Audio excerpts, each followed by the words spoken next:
Everybody, welcome. Hey everyone, we're live now.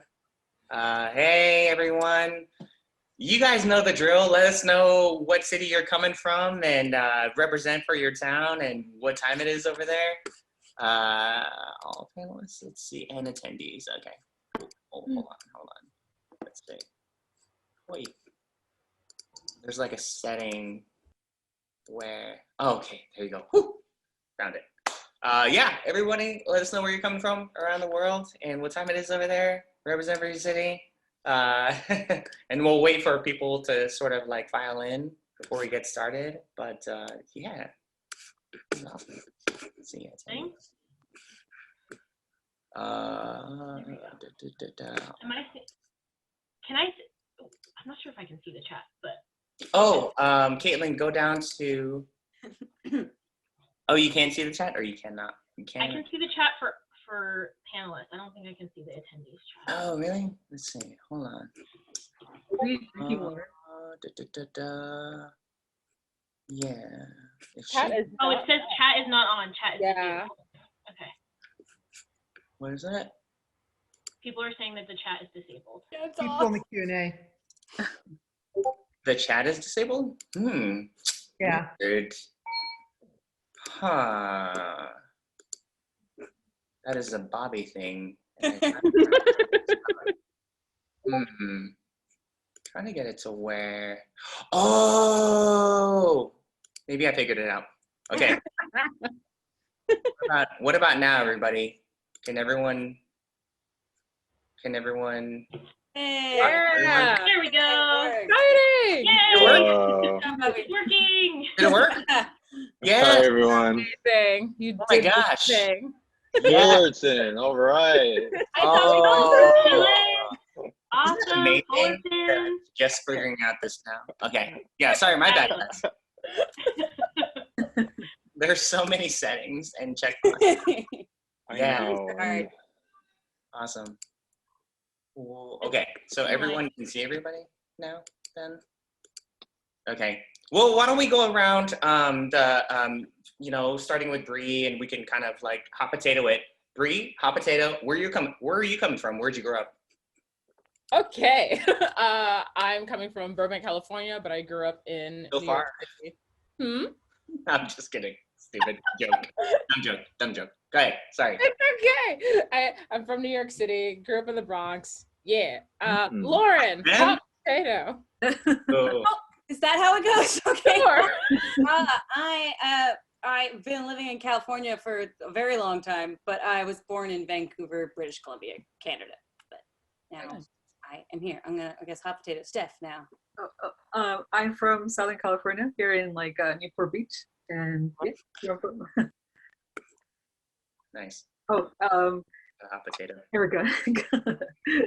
I actually grew up in Orange County in Tustin, California, and I'm currently living in Marina Del Rey.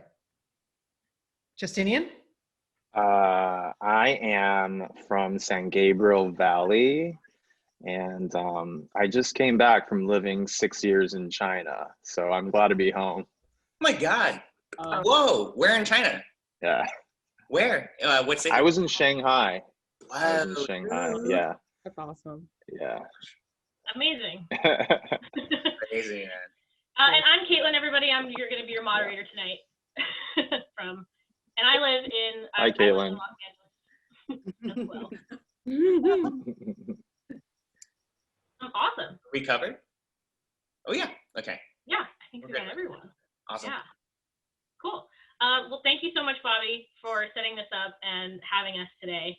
We're super excited. We have an amazing array of creators and artists here for you today. And I kind of just wanted to, I know you guys just introduced yourselves, but I kind of want to like let everyone know what you guys do. So we've got Stephanie Rizo here, who's a storyboard artist and character designer. We've got Erika Dapkewicz, who is a lead film editor. We've got Justinian Huang, who's vice president of creative. We've got Sassen, who's also a storyboard artist, and we've got Brie Henderson, who does costume design and is assistant director. And these are all incredible artists, Justinian. We have lots of questions for them tonight about being LGBTQ in the animation industry. So I guess we should just get started. And I'm going to kick it off with a question. What was your experience like coming up in this industry? And I guess whoever kind of wants to start us off, we can start having a convo about that. Do you want me to choose? Just pick. I'm going Justinian. Justinian, you go for it.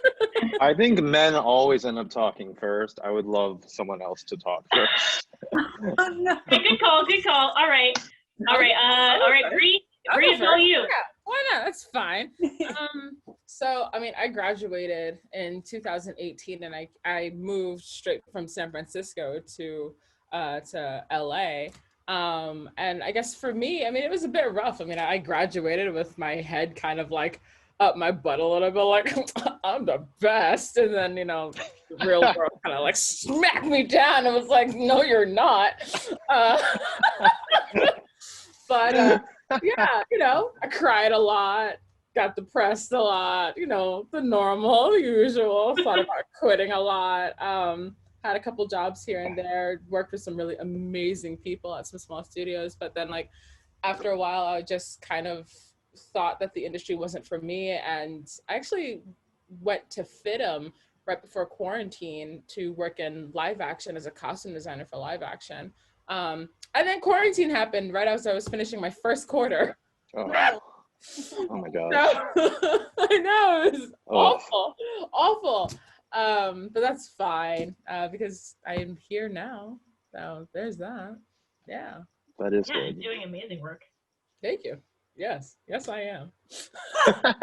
Yeah.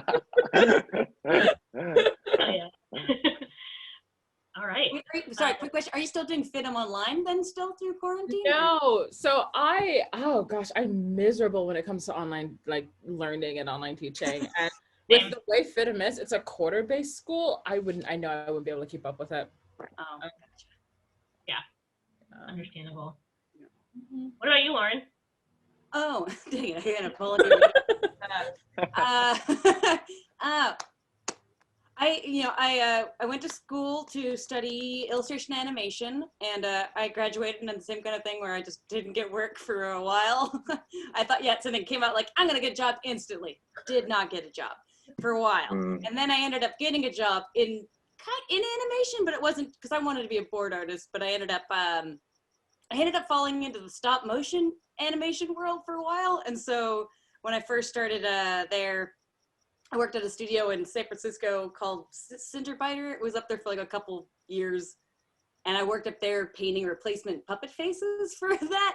And then that closed down. And then I moved down to LA and worked at Stupid Buddy Studios in the puppet department there. But that whole time I was like kept applying to like, you know, all the big studios trying to get a boarding job. And I was just like, you know, constantly working on my portfolio, but I was getting a lot of rejections like from every studio, a lot of them. And then eventually Cartoon Network got in touch with me. They said they liked one of my tests, and I became a revisionist on the show We Were Bears. And then I was a revisionist there for a couple months, moved to board artist after that. And then after that, I was promoted to creative director, and I did that for a couple years. And then after the We Were Bears movie was finished, I moved over to Sony because I really wanted to work in feature boards because I wanted to really improve my boarding abilities. Not that you don't in TV at boarding is amazing and great. It's just, I just wanted to try something different. And then I've been here and I worked on Vivo, and now I'm on Hotel Transylvania 4. Nice. And I love it. It's really fun. I love feature boarding. It's good. Sorry if I talk really fast. I didn't want to take up too much time. All good. We're here to get to know you. That's all about. All right. Anyone want to go next? Do you want to keep me calling on you guys? Hey, Lauren, I got to ask you a quick question because I know we worked together, right, on Vivo. And you worked over at Stupid Buddies?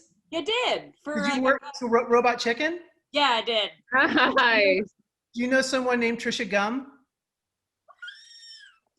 She was, I think she was over there for a while. Anyway, she's my cousin. She's directing. Oh, that's cool. Yeah. Erika, you have such a talented family. My God. Yeah. Lego movie too, and she's over at Netflix right now. What? Wow. That's awesome. That's amazing. She worked on Robot Chicken for a while. Okay, gotcha. Yeah, I just kind of stayed in the puppet department and didn't do anything else. Erica, are you from an industry family? Not really, actually. My parents are Just your always generation. saying, like, we don't know where you got your talent because it wasn't from us. Sweet. But no, cool. but Trish and I are two people from our family that actually work in the industry. Oh. We're the only That's two. good. Yeah. If Oh, we're that's like cool. super That's quickly cool. like telling like what we've done or like what we are doing at Sony, I was a costume designer on Spider-Verse, the sequel. Yeah. Yeah. Yeah. Oh, Just throwing it out that's there. gonna be sick. It looks Spider-Verse. amazing. Yeah. Throw that out there. Yeah. Yeah. Sweet, Shameless yeah. plug, Spider-Verse 2 is going to be amazing. It's going to be so good. Dropping all the bombs. It's amazing. We saw some previews yesterday. Oh my gosh. It's going to be amazing. It physically Brie- hurts me. Oh my Brie, god. Stephanie, and I all work on that movie, or worked on that movie at some point. And it's Bravo. amazing. Crazy. Yeah. Like, it hurts. Wild ride. It is so beautiful. Yeah. Awesome. Cool. And on that note, Steph. I'll go next. Yeah. So I went to community college in Orange Coast College, and I also was like, I kind of wanted to do animation, but they didn't have any animation program, so I kind of wound up doing narrative illustration. And from there, I was kind of like, let me transfer to a school because I really want, like, everyone's going to art school, you know. And I did that. Found out it's super expensive. Came back to community college because I was like, I can't afford that. Came back, finished that, and I kind of decided to just do freelance for a while because I was really focused on character design. And it was really hard too because I wanted to apply to internships, but like I was always getting rejected too. And I was working as a barista at that time too, like part-time. So I was just kind of like trying to figure my way out. And then my first like kind of studio job was with Warner Brothers. I did like some character designs for Unikitty. And it was only for a month. I think I tried my best. I wasn't super good, but at least they let me kind of like try on some stuff over there. And then after that, I didn't get anything, and I was kind of like also, you know, getting really sad and like I didn't know what to do. And I was like, maybe I'll just be a barista. Like I'll focus on that and like make good coffee or something because it is an interesting kind of thing to do. And then I was kind of just doing like mini side projects with me, like my girlfriend. And I was trying to get like a lot of connections going to like CTN. And I actually would go to Fullerton. They have a PMC club and they always have speakers. So I was trying to stay like connected with everyone. And me and my girlfriend worked on a project called Zeta and the Lost Stones.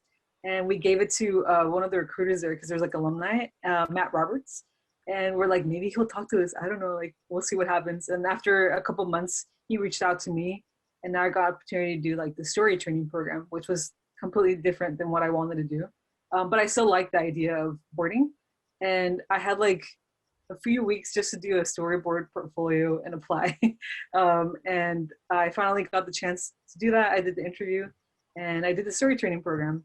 And then from there, it was a great experience with them. And I didn't make it to like the next round. So I got also really sad because I was like, maybe I'm not good at this stuff. But I give myself some time to just like try to figure things out and apply everywhere. And then opportunity with Sony. And now I'm working on Spider-Verse. Amazing. That's interesting so far. Yeah. And it just goes to show you, because Steph is an amazing artist and boarder, and you know, sometimes you just gotta take the rejections until you get your foot in the door, you know. Yeah, because it was really like crazy. Just like, you know, I wanted to stay at Disney, and it was kind of like I felt like a really big rejection. Where like, oh well, thanks, like bye. I'm like, okay, but yeah, it was tough. I think it's important to remember in those situations too that doesn't mean that you're not talented. Yeah. Like it just doesn't, you know. Yeah.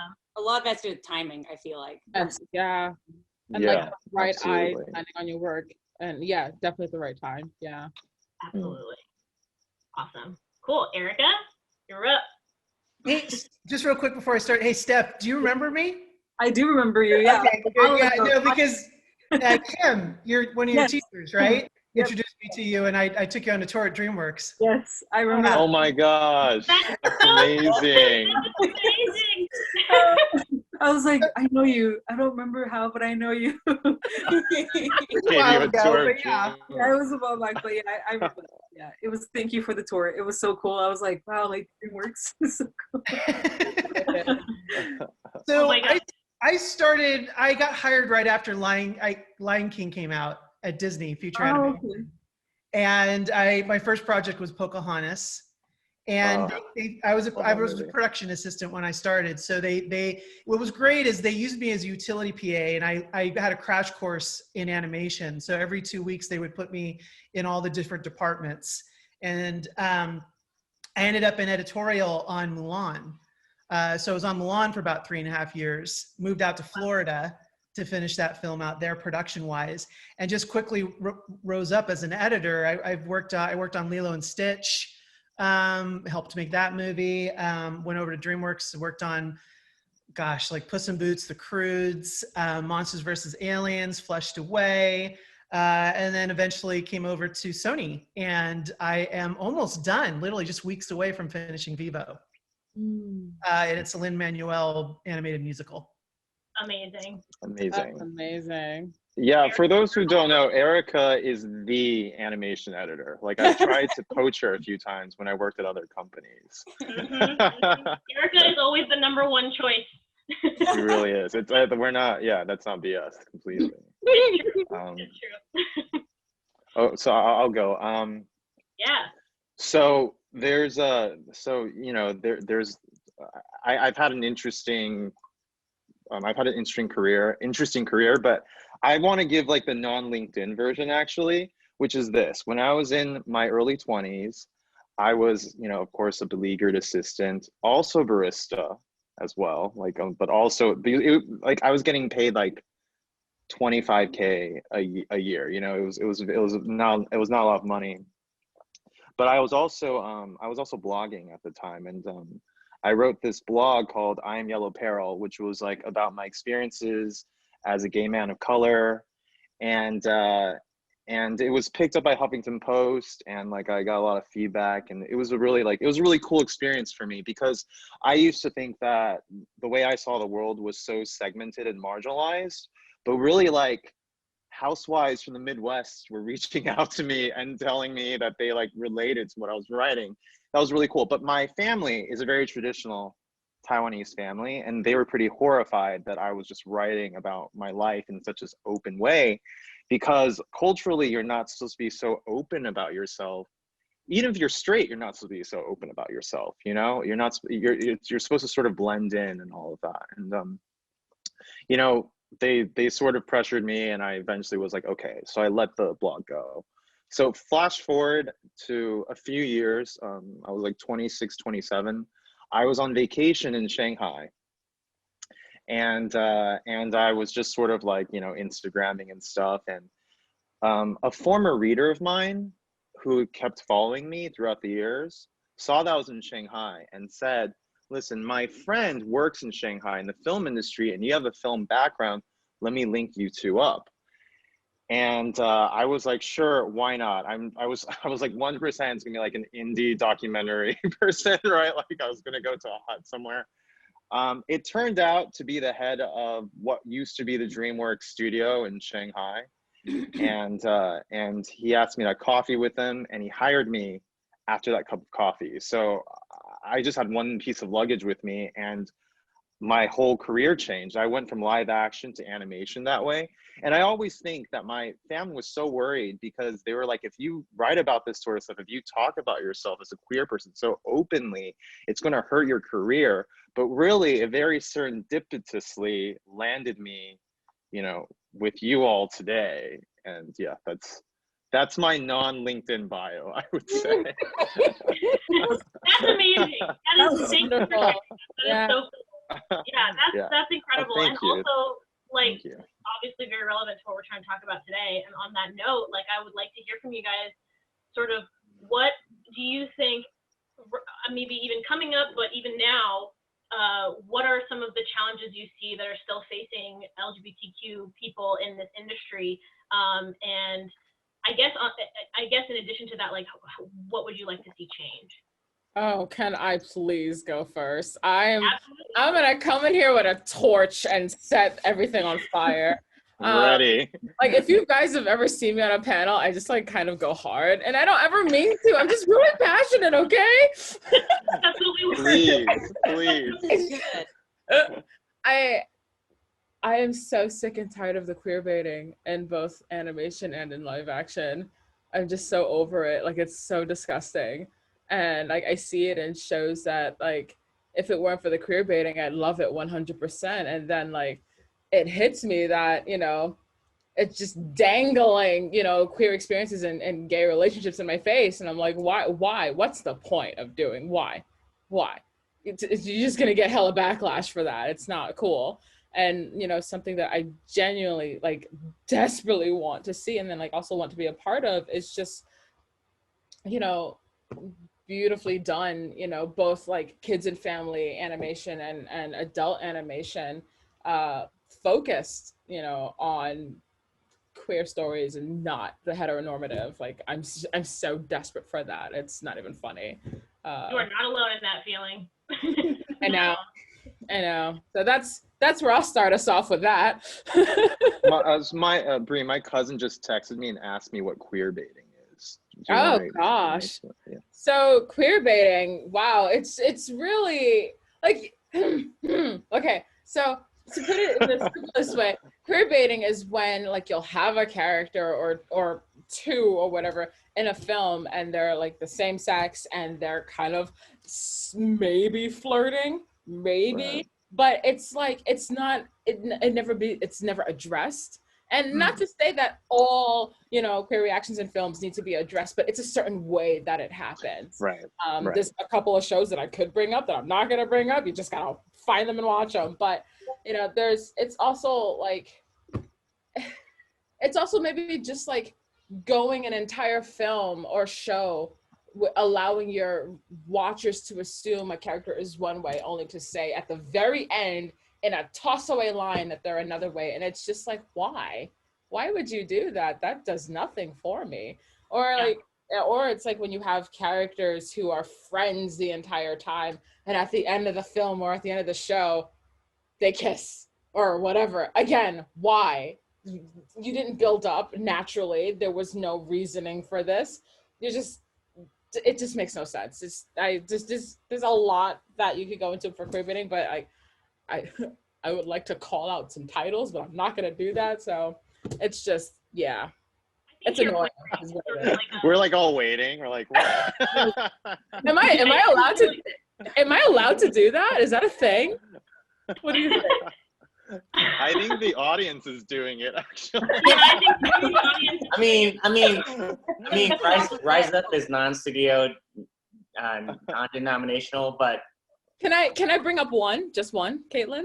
Would that be okay? Yeah, I think you can bring up one. If there's one that particularly bothers you. Bridgerton. We've all seen Bridgerton. It's a beautiful show. It's really fun. There's queer baiting in it for no absolute reason. Like you've got this guy who I think is trying to figure out his sexuality, but we never talk about it. Which is I was waiting for him to make out with someone. Right, I was waiting for him. So I guess I was baiting. Okay, there you go, cousin. That's what it means. Nothing was the twist. I'm not gonna lie.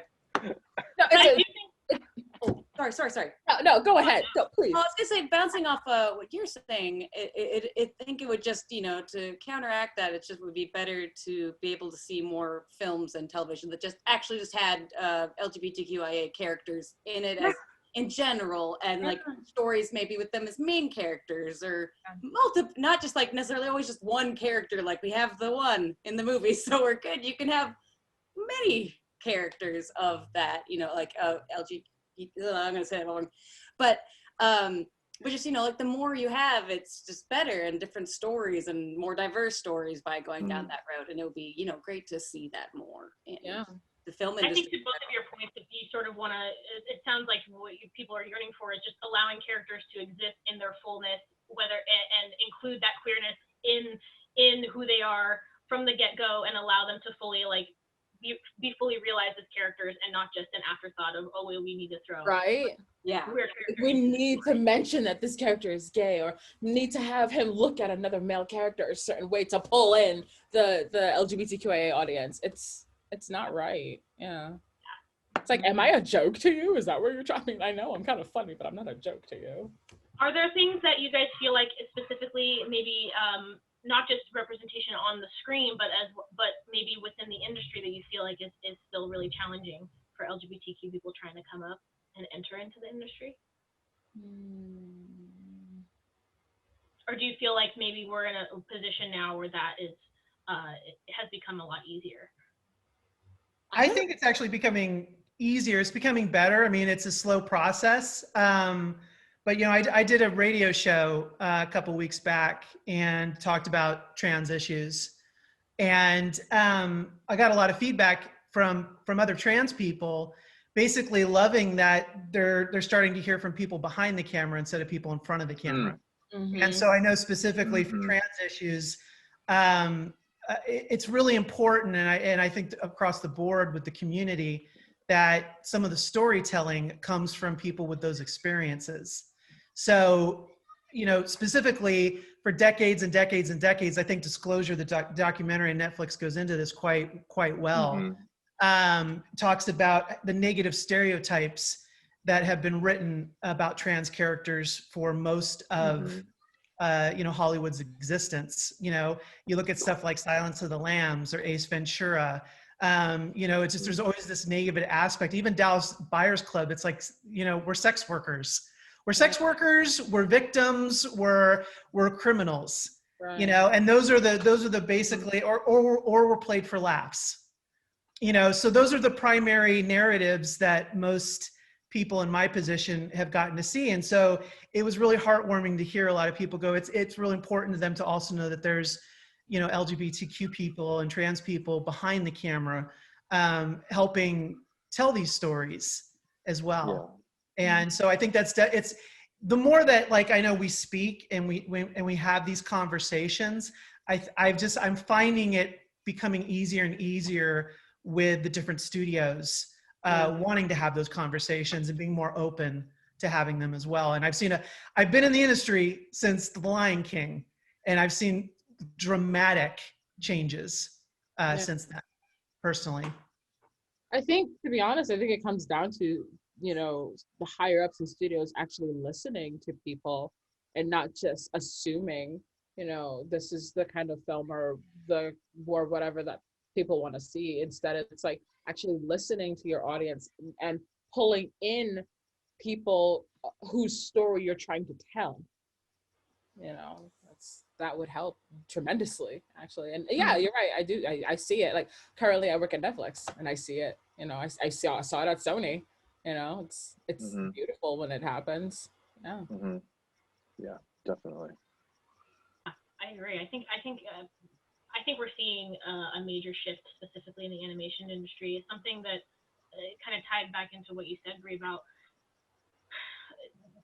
to get queer characters on screen that feel full, you need to have people who have lived those experiences, but who are complex human beings themselves, who can write characters from that point of view. And I think, especially like with you, Erika, as an editor, like, you're so responsible for shaping stories on like a macro level for the film industry. And I think it's you know, I'd be interested to hear even more about like what your experience, how you feel like your experience has shifted, and do you feel like you have more of a voice now? It's interesting because I transitioned about 7 years ago. So I started in the industry as a cisgendered heterosexual male, and now I am a transgender lesbian female. So I can tell you that just from a female perspective, I've been in numerous situations where I was talked down to and treated differently in the same exact scenarios and situations beforehand, when I was actually, you know, in what I call my guy mode. Oh my God. So just even the male to female perspective and how points of view have shifted for me regardless of even being trans. I can go into many examples and I could talk for hours about some of the experiences I've had with that. That's wild, and also so telling about the the industry as a whole, and what sort of nuanced and different experiences that are happening across the board, and that you're seeing all sides of that. Yeah, I mean, like I am, I'm a person of color, and obviously right now there is a lot of hate crimes against the Asian American community and also around the world. So that is something that's very real. I'm very lucky in that I haven't personally encountered that. And yes, I am a member of the LGBTQ community, but I also, and this is something I'm very cognizant of, and I try to be mindful of, is that I do benefit from cis male privilege. And thinking about what Erika is saying, I can't tell you how many times that I've been, sorry, there's like a loud motorcycle outside. I can't tell you how many times I've been in meetings, and the majority of my bosses have been women, with one or two exceptions. I can't tell you how many times I've been in meetings, starting from when I was literally the D-boy. Like I was just the one smiling and pouring water, where, my boss is here, is female. Her boss is there, is even higher ranked female, and the person we're meeting with only looks at me, that's definitely, and by the way, this person would never define themselves as a misogynist. This person would say that they voted for Hillary in 2016, but there's a systemic thing going on here. And, actually I'd love to hear, like, how can I be a better ally in a situation like that? Like, yeah. I'd love to know, actually. That's a good question. Kind of ties into one of my questions on this list is sort of like, what practices in the industry do you feel are helpful to promote inclusivity, or what practices make you feel the most comfortable in the room to speak honestly as a participant in creating a film? Like, what are there things that people in leadership have done that have helped or that have hurt? In your ability to sort of like voice your opinion and be heard on production. For me, like I have no problem talking about my situation and bringing it up in meetings. If someone were to, a good example is there was a scene in one movie where there was a transphobic joke, and no one in the room like realized it. Really, they thought it was like an old school cross-dressing kind of joke. And right away I turned around and I said, I just want to let you guys know, being the trans person in the room, this is highly offensive. Mm-hmm. And everyone went, like, I could tell no one thought that way in the room, but it was just being able to feel open enough in the room with the people that I was with that they didn't take offense to it. They were like, oh my God, I had no idea. Thank you for bringing it up. Mm. Not being afraid, to bring situations like that up in the story room. Yeah. That's where it all originates. Yeah. Even in like the art department, it really comes down to having a creator / director or, production designer who is so open and so willing to listen to all ears and not just their own, and not just shut you down because they are a much higher position than you are. I think a lot of people tend to forget that making film collaboration between all of us. It's not just the mastermind. Especially animation. Especially in animation, right? And so, like an amazing recent instance was where designing a couple of characters of color, and we all sat down and had these beautiful like week-long discussions on how to design Black characters and what to avoid that we've seen throughout history that has hurt us more than helped us, how to design other characters of color and in a way that is true to them as a character, and also understanding of what hurts and what helps and things like that. And just again, I think having an open door policy of like knowing when to cross-check someone and correct someone, no matter what status, like no matter like what position they are. Like if they're being offensive, I don't give a who what you like. It's who you are. You're being offensive, and you need to shut up, and fix yourself. It really just comes down to like working with people who are open to change at the end of the day. Yeah. I mean, it also highlights why it's so important to have representation in the room behind the scenes, right? Like people in the room who understand that perspective. Yes. Totally. Absolutely. Yeah. I was thinking I've been thinking about what to say today all day because I haven't talked in another setting like this in a while. And I was driving, doing an errand this morning, and someone love tapped me. Is that what it's called? Someone just tapped the back of my car. And then we did my car tapped the back of my car, like with their car. I got right. I meant like the car's tapped. No, just tapped the back. So I felt a little bit of a tap, and then but here's the thing, it's standard in a situation like that to pull to the side and to just take a look. You're right. There doesn't need to be a brawl, but you take a look. That's standard, right? And I was thinking after that was over, when cars, just things tap each other, we take such care to make sure of physical damage and everything. But when someone, encroaches upon us in a way that might be, if someone encroaches upon us in a way that makes us feel uncomfortable, many of them, I think society tells us that you should just try to sweep it under the rug, right? And then it's we should take better care of ourselves. We should take better care of ourselves as opposed to it's a bad metaphor perhaps, but I thought about it this morning when I was driving. No, I think it's good. It's you're mindful of other drivers on the road. You should be mindful of other people that you're working with. Yeah. Thank you. Very good. Yeah. Thank you, I think Caitlin. it's right. I think it's good. Yeah. I am curious if there are any specific moments that you guys can remember. I think that one that you gave, Erika, was really good. But just any other moments you can think of where somebody in a leadership position, because I think this comes up a lot, where people end up in leadership positions in animation, and they're not necessarily given a training guide for how to deal and how to be inclusive and how to ask the right questions. And if there are any situations where you really felt particularly heard by by somebody above you, or if anybody did something that stood out to you that made you feel wow, I really feel comfortable now because you said or did this thing. Do you guys have any examples of that?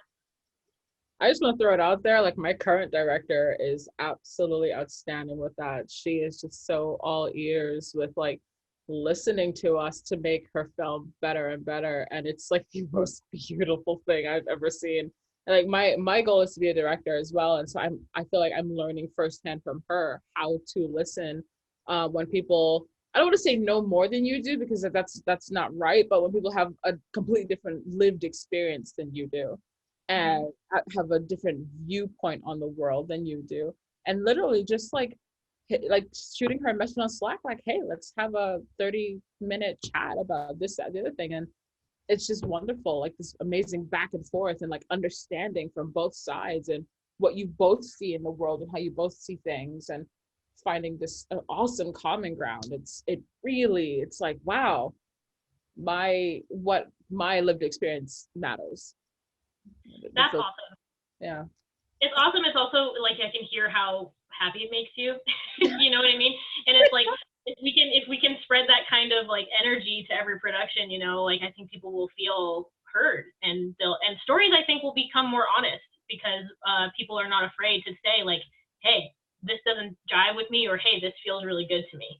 Yeah. I was gonna say in the same regards, I feel I've been very lucky to work on a lot of projects where, especially because I work in story, and a lot of projects where, just in general for things, it's just if you make it so it's a nice environment and people feel welcome to just voice their opinions about any sort of thing, and just exactly. I think having an environment, Sony does a really good job of this, but of making it make me feel very comfortable just saying anything about the story and stuff. And if you just basically bad at some of this stuff, but by having directors and people high up who make it a nice work environment where you feel okay to like just speak up about plot points that you think are weird or joke that lands odd, and just being able to go like, hey, this part was a little weird to me, or I think we could maybe go this, and have them be like, okay, and listen and agree. And exactly, this circles back to the same thing, which is especially is having the people if you're making a movie about some people, just like, you know, have people Great. but I think it's just having people like listen when you voice your opinion about something, and it makes a big deal. If you feel something, say something. Basically. Exactly. Yes. I think going off by Laura, I feel like this is my first time like working on a film. So you know, the team that we're in, like the directors and everyone, does make people comfortable. Like, I'm really shy, but they make it so comfortable that I'm like, okay, maybe if I say something, like, it'll be okay, because they're so like, they want to get to know you, they want to know your opinion as well. And I think it's really cool that not even just like meetings like that, but even like little like brainstorms sometimes like is that time to just sort of get to know each other and feel more comfortable as well. I think it's really cool. I think the consensus I'm kind of hearing from you guys is that you want leadership to ask you for those opinions, you know, like this is an open forum and we'd like to hear what you have to say, or what you have to say. I have one more question and for you guys, and then I'm going to open it up for the Q&A. So if people have questions for Q&A, feel free to submit them to the Q&A queue. I'm directing people from the chat over to the Q&A because they're asking. I know, I saw that. And I'm like, go ahead and bring your questions to the Q&A. Like, there's Erika's helping with the moderation here. I'm really like for 10 minutes, 15 minutes, just going away. My last question before we do this is just, do you guys have any advice for your younger, like if you could speak to your younger self, especially as members of the LGBTQ community, and maybe even about like, you know, being out in the industry or whatever, is there any advice you would give yourself now that you're in the industry? For me, like, don't be afraid to be loud, and don't be afraid to be angry. Don't be afraid to try to change people's minds. Yeah, it's wild. Like literally, like summer. Was it 2019, 2020? What are time periods anymore? But there was the resurgence of the Black Lives Matter movement over the summer, and like I popped on Instagram and I like spewed all my business, and people listened. It was wild how many people listened, and ever since then I've just been like, I'm not going to be the quiet one anymore. Like I will speak my truth from now on, and it's only done amazing things. Like I don't care who I offend, like what studios don't want to hire me, like that doesn't matter to me. It's all that matters is me being truthful to myself and to the industry at the end of the day, you know. And if studios don't want to hire me because of that, well then I don't want to work there, you know. Exactly. Yeah. Well put. Very well put. Yeah. I think I would say, go ahead, Caitlin. No, go ahead. I think what I would say to my younger self is to let people surprise you. Like, just to give you an example, when I first when I first accidentally ended up in Shanghai, I genuinely thought I might have to go back into the closet because I didn't know, because, you know, like I like obviously gay marriage is not a thing in China yet. I'm hoping in my lifetime that happens. But, you know, like, and I'm not going to speak in terms of just China as, you know, a country or even in politics or anything, but I can only speak one-on-one to the relationships I've had with Chinese people, my colleagues, people on the street, people I met just traveling around, is that I never encountered an instance of someone making me feel less than because I was, you know, being out about my sexuality. So that's one thing I would say. And I think it also goes the other way, which is that, you know, right now there is more dialogue, you know, and it's a really great thing. I would say also, just like, not every person that professes to be an ally is is someone that you need to necessarily then just be like grateful about. I think that's something that's more millennial. I think the Gen Z kids or Gen Z people are less about that. But I think, you know, my generation, I remember when I first entered the industry, I was just, I had this idea that I would be accepted in this industry. And then like whenever someone was accepting to me, I just like followed them hand and foot for a long time. I think the beauty now is that we don't need to do that anymore. You know, I think it's the truth is that LGBTQ people have been creating the best movies, the best TV since the beginning of the industry. It's not just suddenly, oh my gosh, here we are, you know. No, this has always been the case. The fact that it's being acknowledged does not, the fact that it's being acknowledged is it just empowers us to be selective about who we entrust our careers to, who we entrust our talents to. So yeah, that's my spiel. That's an amazing answer. Thank you. Oh, I finally had one. Jeez.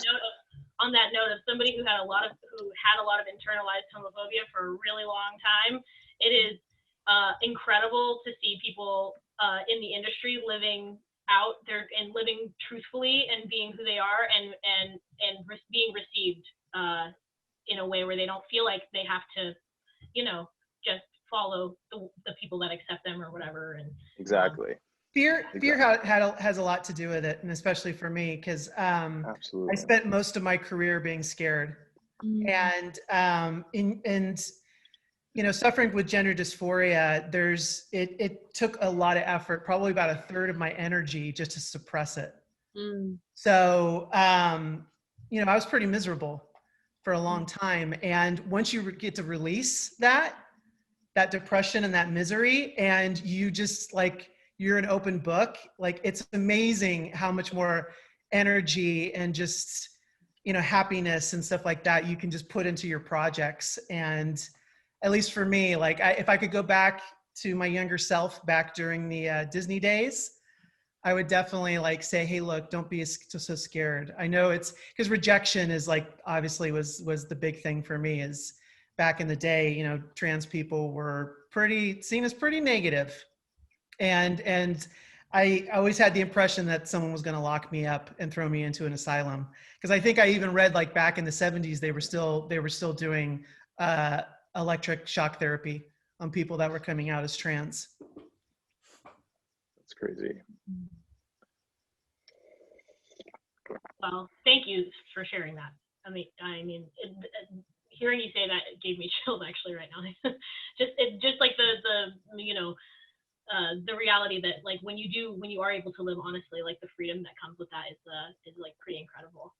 It's euphoric. Yeah. It's hard earned. That's why it's so euphoric. You worked hard for it.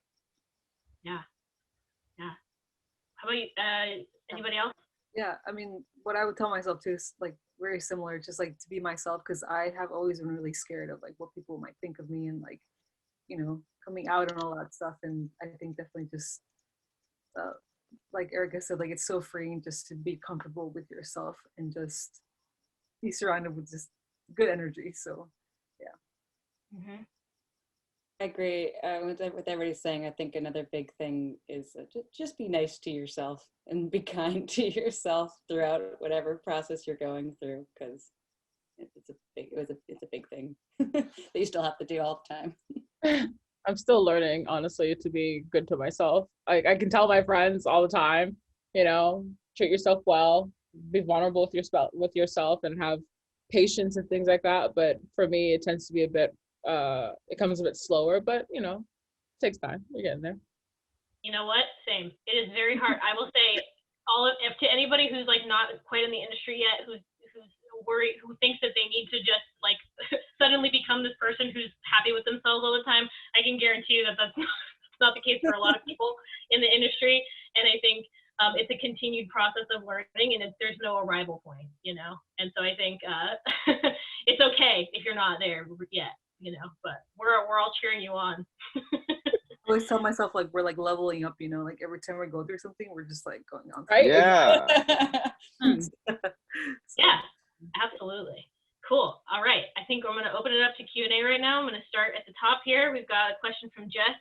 and we've got, do you think we will have more queer representation in animation and animated features? Yeah. Do you think it'll happen where a main character could be in a queer relationship in an animated feature? Or do you think that there will be executive pushback? No, it's happening. It's going to continue to happen. Yeah, and for me, I know for myself, like I trying to change my verbiage of like if I become a director. No, it's like when. But all the films that I want to create are all queer, with like the main characters are either Black or people of color. So with very little tragedy, because I'm kind of sick of queer tragedies and stuff like that. So yeah, no, I think just give it time. Also, films take years to make, so it tends to, it looks like it moves slow and it looks like nothing's happening, but yeah, a lot of good things are happening. And there's like I feel like executives have a bit of a I think they tend to get it really harsh because I feel like people don't really see the good executives, or like the queer executives, or the executives that are super open to trying new things and having fun with films and things like that. You know, it's good things are happening.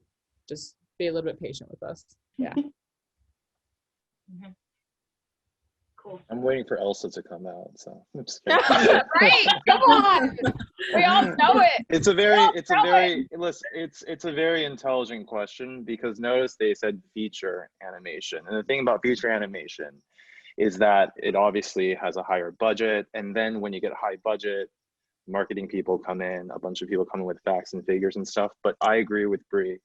This is something that, you know, not just the people in this room, virtual room, are working on. A lot of people in very high places are working on making that happen. So I believe that it will happen quite soon. We're trying. We really are trying. I think that's also, yeah, and if you think back, I think like it's in TV so far more than feature has been, you know, you've been seeing a lot more of this in the last like 5 years, let alone 10 years, how different it is. So, you know, moving forward, I think I'm very optimistic about, you know, the feature world. At least hope. And on that note, it says, for those of you in the room for hiring decisions, do you notice an effort from others to hire a more diverse workforce of LGBTQ people of color, et cetera?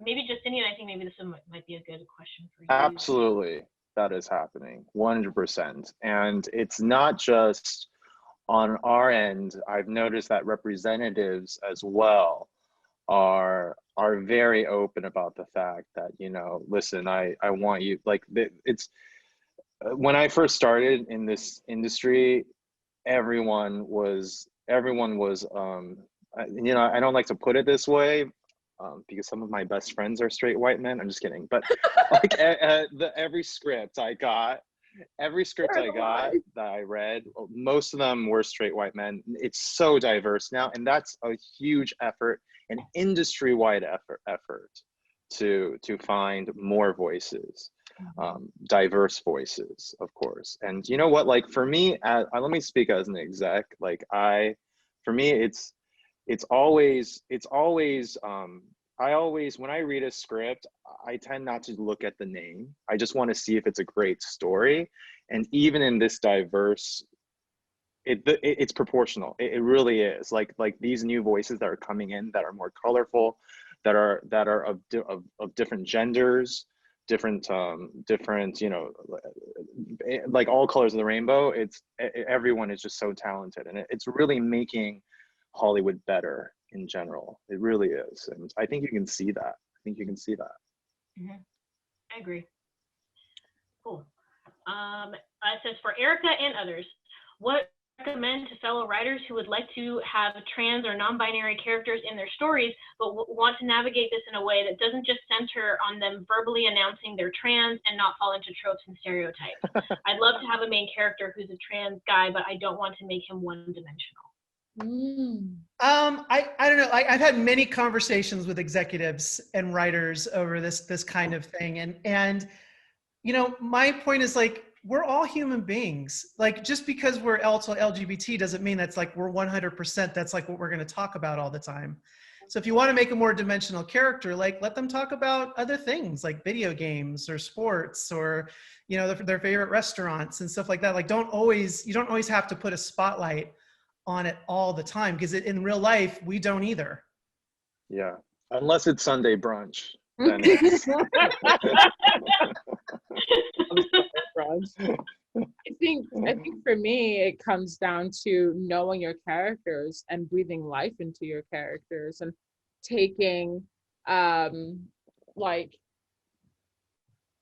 inspiration from the people around you, and then also really thinking about the story that you're trying to tell and thinking about the characters and their developments, their wants and desires, how they see themselves versus how the world sees them, you know, what pushes them forward kind of thing, and also what holds them back. You know, when you ask yourself a lot of these questions about your characters, then you start looking past the one dimensionality of them, you know, and you really start seeing them for who they are. And, you know, it's almost kind of like character design, but for writing, you know, you really start peeling the onion of the character at the end of the day. And, you know, what's interesting is that a lot of times, you know, as writers ourselves or storytellers ourselves, conflict, you know, drama is always introduced into situations in stories.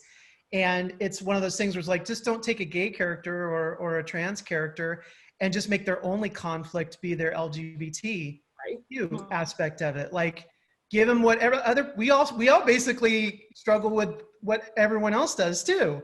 Finances, are, you know, car troubles, you know, I mean, whatever it is. Yeah, just ran away.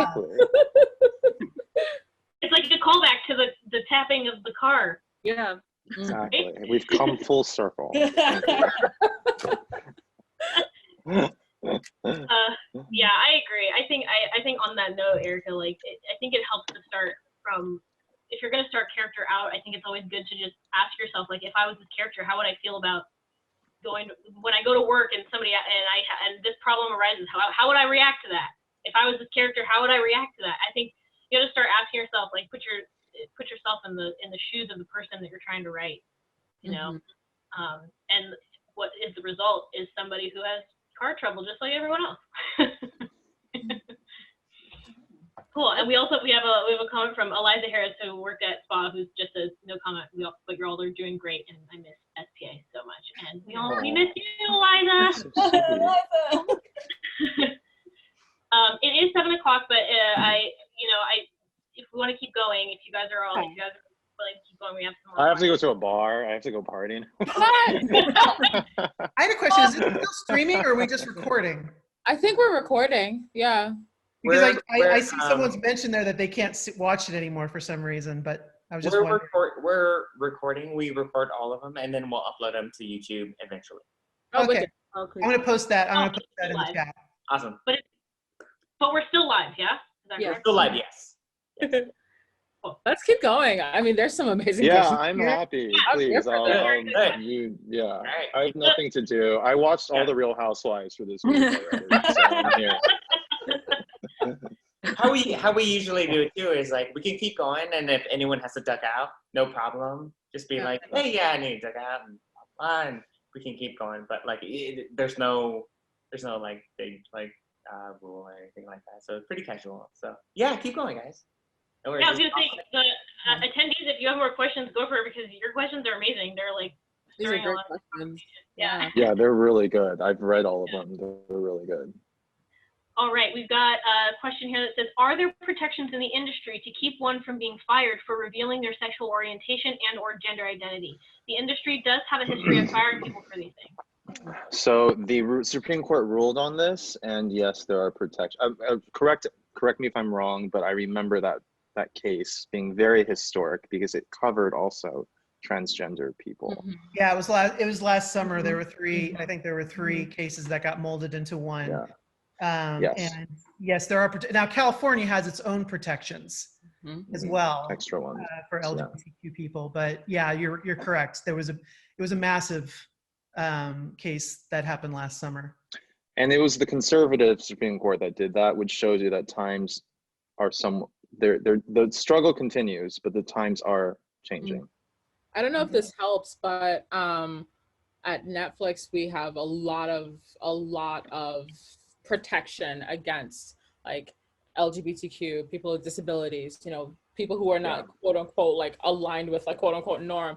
And you mess with us, you're in trouble kind of thing, you know. So it's we're really safe, I think, in the studios that we work at. Yeah. That's good. That's good to hear. The studios are very protective. Yeah. The different ones that I've been through, like they do a pretty good job. Yeah, it's actually amazing, really. It is. It's awesome because we. I think you know, I just want to reiterate for like the young people watching that, like, you know, to feel safe being themselves coming up in this industry, you know. All right, we've got a question here that says 2 questions about inspiration. What inspires you now? Looking back, was there a film, book, or comic that really inspired you or sparked your imagination?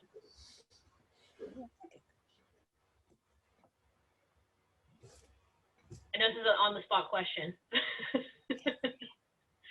I want to hear Stephanie. Yeah, I know. Yeah, Stephanie. Repeat it again. Nothing inspires me. Come on, Stephanie, you got to answer all these questions. I know, Stephanie. The rest of the questions are Every just... question is for you, Stephanie. All right. Let me so it was movies and a book, right? Like what inspired me? Yeah. What things? Yeah. I don't know. Just a lot of like old animated movies. Like I started watching a lot of like Ghibli movies. I didn't watch it when I was younger. I actually watched a lot of like more Disney stuff, and then recently like more of that. And then let's see, any books. I buy a bunch of art of books. Those inspire me a lot, just to look through that. And I did that a lot in college, just like trying to sort of mimic the artists I liked. And those are really fun too. And they're also really helpful for portfolio because they look a lot like that. Yeah. Do they still make those books? Art of books? Art of books? Are they still Yeah, that's still a thing. Like, look them up right when the movie, either before the movie comes out or after, you can like find them. Yeah, I have a lot of them. I just haven't seen them in a while, but then I don't go outside. So I have too many, but I have way too many. But they're really good. Like they're just really fun to look at. Over the Moon's art of book is so pretty, and it comes with like a little thing on like how to make moon cakes, and it's just really nice. It's a great book. Thank you for the shout out, Brie. What? Did you work on Over the Moon? I was head of development on Over What? the Moon. Yeah. Oh my god. Yeah. That's why I was in Shanghai all those years. Oh, good book. Good book. Yeah. Awesome.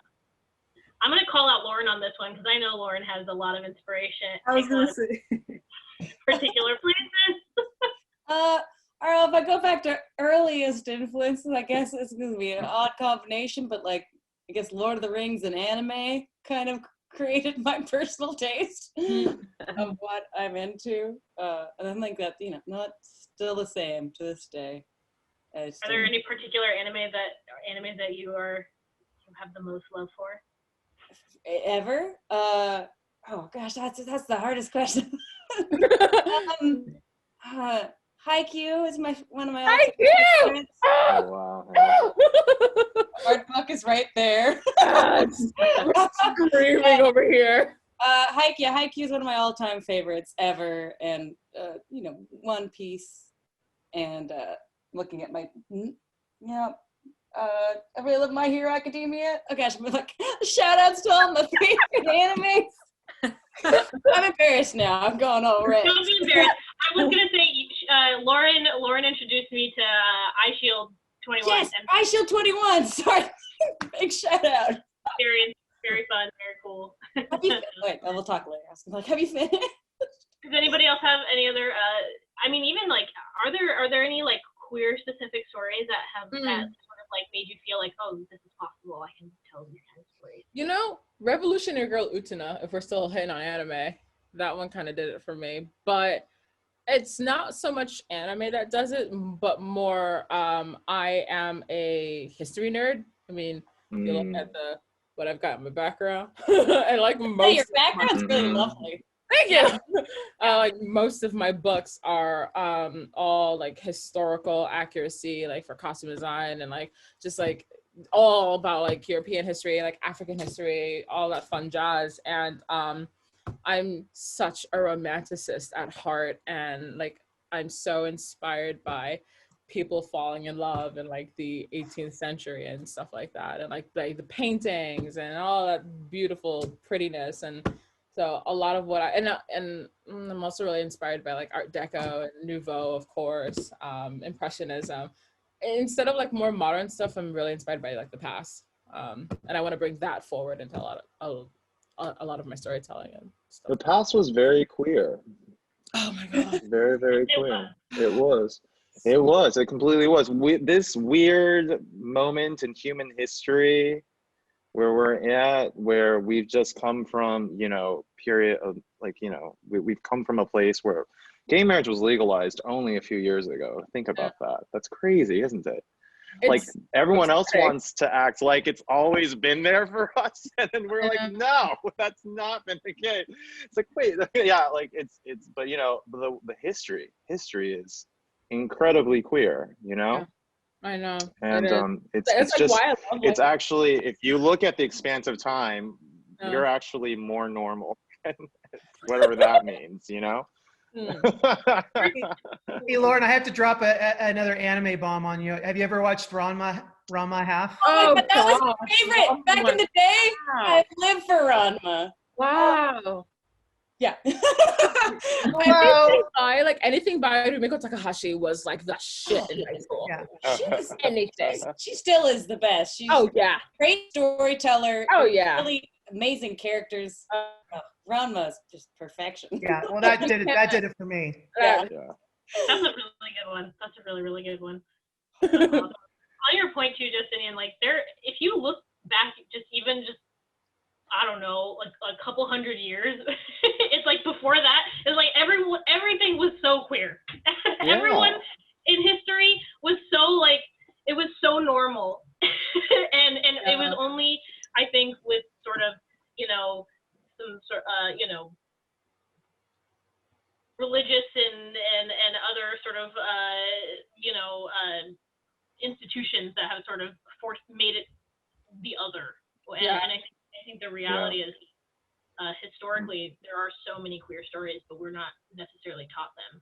I know. Like honestly, I think what we're really taught first is more of like the prejudice against queer people and like the deaths against gay men and the ostracization, that's not a word, of lesbian women and all. It's awful. Like humans are barbaric to each other when they want to be.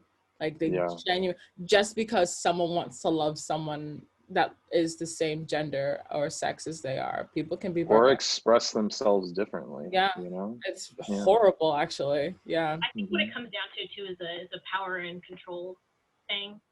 It's just a way to hold people down, because if they're free to be who they are, then they're free to make decisions for themselves, right? And I think what you're kind of seeing now potentially is this resurgence of, hey, I can be who I am, and I don't have to shift that to please you. You know. All right, we have another question that kind of goes back to one of the first questions we had, but it says, do you guys believe there will be more LGBTQ films and movies in the next few years because of 2020's impact?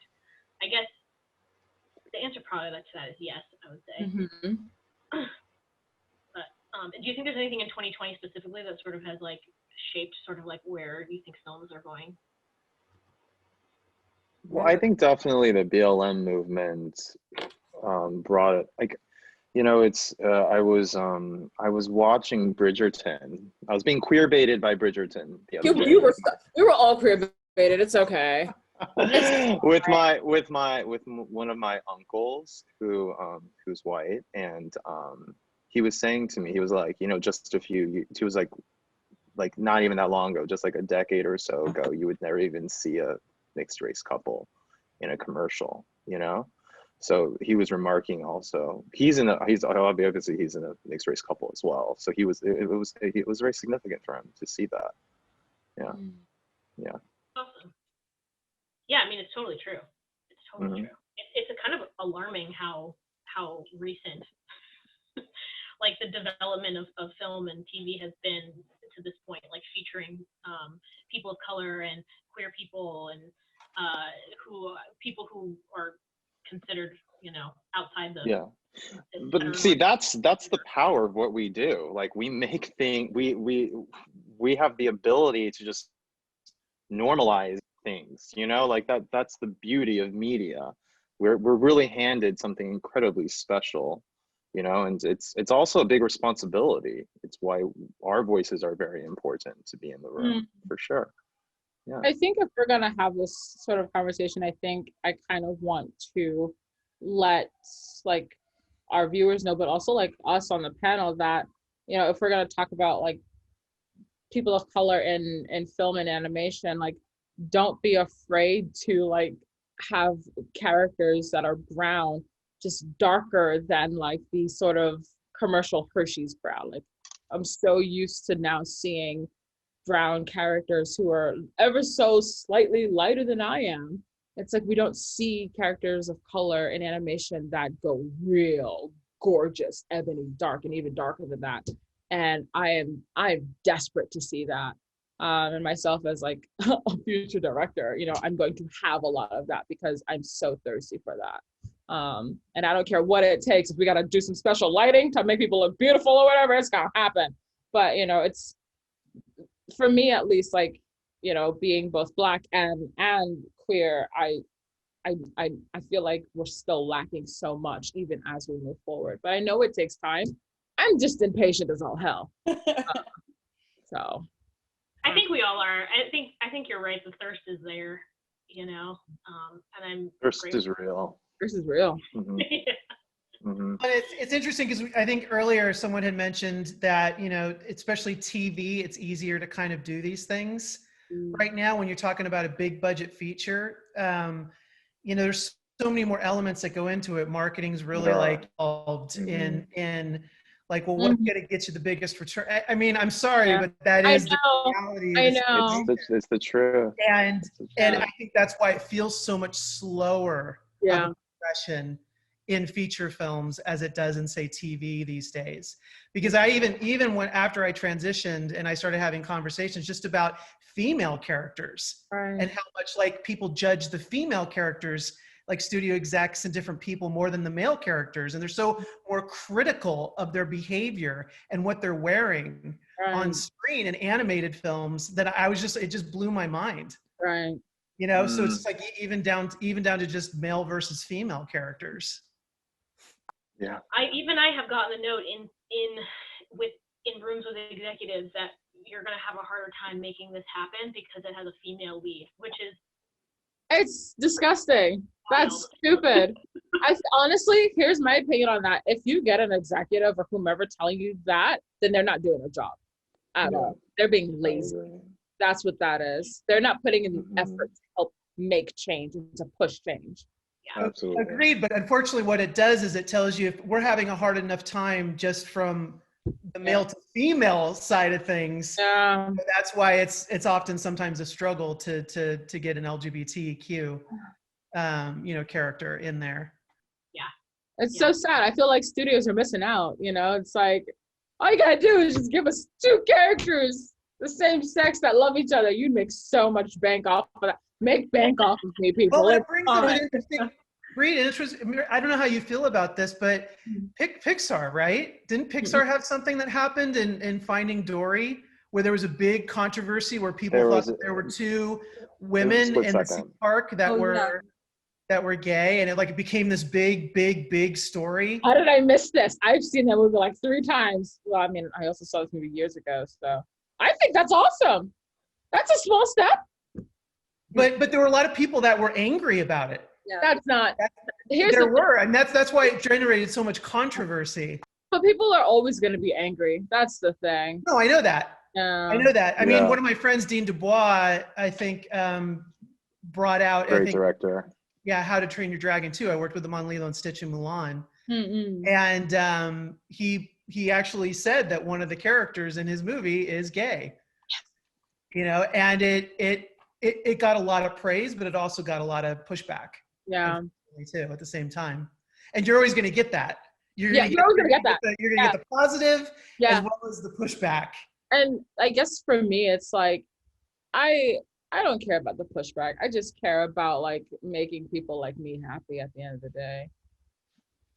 Well, and I think that's why it's important to have, you know, like we have at Sony, we have executives and people like Justinian and people who are championing new voices and who are willing to take that quote unquote risk to say like, you know, like there's an audience for this, and to not be so worried about like whatever sort of like negative pushback there might be out there.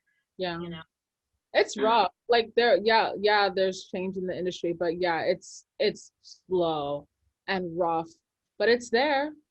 Mm-hmm.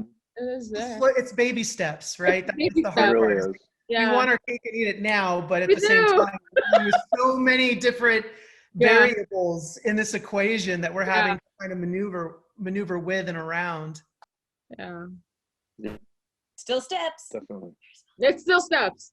I feel like 'cause it's true though, like baby steps in the bigger picture will one day become bigger steps. It's those baby steps that lead to the big steps. So it's better than nothing. It really it's better than nothing completely. Yeah. Okay, so we've got a little bit of a longer one here, but I'm going to read it out to you guys, and whoever wants to take it, go for it.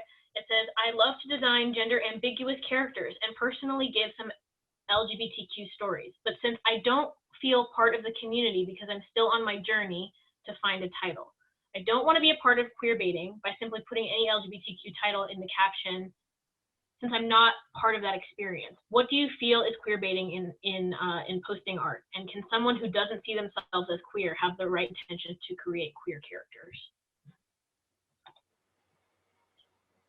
I'll let someone else take that one. I do think it's a good question because I think, you know, we don't want to be, I think it can be difficult if you're telling a story that's not an experience that you've had. I think you just need to have, there needs to be someone in a creative leadership position. Someone that you could bounce speak personally. Yeah, yes. and give you feedback. Yes, and then definitely. I just as a couple of examples, just from a trans experience, like Daniel Vega was asked to be a consultant on A Fantastic Woman, which was a foreign film that won Academy Award about 3 years ago for Best Foreign Film. And she was brought on by the director and writer just to help consult like what life was like for her. And I guess they got along so well, they actually put her in as the main star of the film. You know, so, and I think even Jen Richards is consulting on Clarice right now, which is the Silence of the Lambs spin-off show with the character. And since Silence of the Lambs had such a negative stereotype of the Buffalo Bill character, they're trying to address that in the show. And so they brought Jen on to also be just these are just examples of like, you know, maybe try to bring people on with the experiences that can help you with those particular situations and those characters. Yeah. I think go ahead. Oh, sorry. Go. I was just going to say, I think people get into trouble when they make assumptions rather than asking people who have those direct experiences. But Justinian, you were going to say something. Well, I will just say, speaking on behalf of SPA execs, we're incredibly mindful about this. This is something that's very, very important to us. And we literally are always trying to see how we can make sure that if we are going to depict if we're going to depict someone's life, we want to have someone who has had personal experience with that on the creative leadership. That's something we're very, very zeroed into right now. Oh, do you work with Jeremiah? Of course I work with Jeremiah. Jeremiah. Tell him I said hi and that I missed him and that I'm sorry I didn't say I left. Jeremiah is just so sweet. Kindest. Yeah, he's just the most wonderful human being. Really, he is. Kind. Yeah. That like, you know, I was talking about earlier, like allies, and you know, some people profess to be allies, and that young man is. I sound like a grandpa when I say that young man, but he is younger than me. He is a true ally, and he's also incredibly smart. Yeah. Yes, I see him tomorrow, Brie, so I'll let him know. What? Can you tell him that I'll be emailing? He's watching right now, which is why I'm handing I can email you. Don't worry, I have your email. Yeah, it's happening. I will say I can't speak to like every studio environment, but I have been just consistent constantly impressed with all of the creative team at Sony and how willing they are to bring up new voices and also to like hear people out and let you speak your truth and your opinion about stuff. That trickles down from Christine Belson. It really does. It's the best. It trickles down from Christine Belson. She's awesome. Yeah. She really is. I agree with you, Caitlin. Like, yeah, Sony's it's just always been so nice and wonderful about all that kind of stuff. It's just, not just saying that because I work there. I really mean it. Did you drink the Kool-Aid, Lauren? You drank Oh, that. I love you, Sony. Honestly, not to get on the like that train or whatever, but I really do feel like Sony has been one of the healthier work environments I've ever been in. So I agree with that. I miss being in the office though. Yeah, me too. Yeah. Someday. I feel the same way about Netflix. Like, I know there's like the whole like Netflix Kool-Aid joke going on, but yeah, I have drank that Kool-Aid for sure. The way the way you feel about Sony is exactly how I feel about Netflix, and vice versa. Just safe. Sometimes it's good Kool-Aid. Netflix is also very well earned by someone like I worked with Netflix very closely on Over the Moon.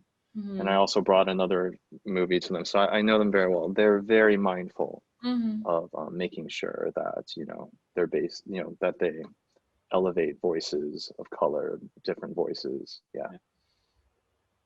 So nice. It's so refreshing to hear people. It's so refreshing. Experience. Wow. Yeah. All right. How do you all feel about gay white men being the general standard for gay characters right now? Are any of you seeing a shift towards intersectional diversity in LGBTQ? I think that depends on what you watch, because not gonna lie to you, a lot of the gay shows that I watched growing up were all revolving around Black people and Black men in relationships, and that depends on the shows that you watch. And I think that you should spread your net a little bit more, because there's way more than just white relationships out there. Way more. Oh yeah. Yeah, but there's definitely racism within the. I'll speak for the gay male community particularly. I often look at RuPaul's Drag Race, like how the Black queens are not followed as much as the white queens for no other reason other than that there is like systemic racism in the fandom there. I grew up in I came of age in my early 20s in West Hollywood. This question is a very good question. Like the first media I saw that I could relate to was Queer as Folk, the US version. Oh my god, I love Queer as Folk! Oh my crap! I don't know anyone. Yes, but see, they were all white men, right? Okay, yeah.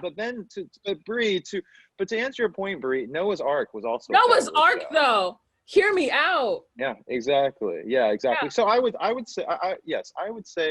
say that if you feel, obviously the media has this infatuation with when it comes to when there's an LGBT, when they say we need an LGBT person, I'm sure a lot of times, maybe a majority of times, they'll throw in a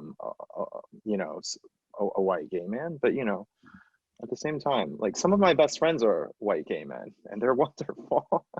Sorry. But it's definitely something that I think we need to be vigilant about, because obviously LGBTQIA is a huge spectrum, and I cannot represent any other letter other than G. I really cannot. And yes, we have been put together because it makes us a political force and it makes us a force to be reckoned with, as we can see today. But we need to hold space for each other as opposed to try to represent outside of what we can represent. That is a very, very well said statement. I'm still freaking out about Noah's Ark and Queer as Folk right now, so I'm just gonna have a moment. They were so good. Let's see, like how great would it have been if they mashed those shows up? That would have been that would have been Bridgerton. That would have been so much better. Amazing. We have one more, another one that says, I want to tell my story and I want to be open, but I'm still closeted. Has your work / job ever empowered you to tell your story? Yes, for me. Yeah. I'll just keep it at that. Yeah. Yeah. And I don't know if the work empowers me, but I just do it. Like I call it queer spreading. You know, there's man spreading. I just queer spread. I like that. I can't tell you how many times I've gone into like, and this starting from when I was very, very young in my career, like every rep meeting, they start out talking about sports. And I do not understand any sports references. I'm sorry to be such a stereotype, but I just don't. But now like when I say queer spread, I say that I go in there and if they start talking about football, I'm going to talk about Drag Race. I'm just going to put it out there, But granted, now a lot of them they also watch Drag Race. So, changing times. You just can't win. You just can't win. I know for me, like I've learned so much about storytelling and filmmaking with all of the projects that I've done that I've gone and done my own independent works outside of the industry to tell more LGBTQI kind of stories. So yeah, so I would say like I've been influenced, I've learned so much that even I go beyond just the industry itself, and I've got my own like YouTube channel. I've done so many short films, I've done a feature film for, so it's like, yeah, I mean, I'm constantly inspired, I'm constantly like learning and trying to anything that I can absorb to continually try to tell any kind of story I can. Yeah, with the resources and the abilities that I have.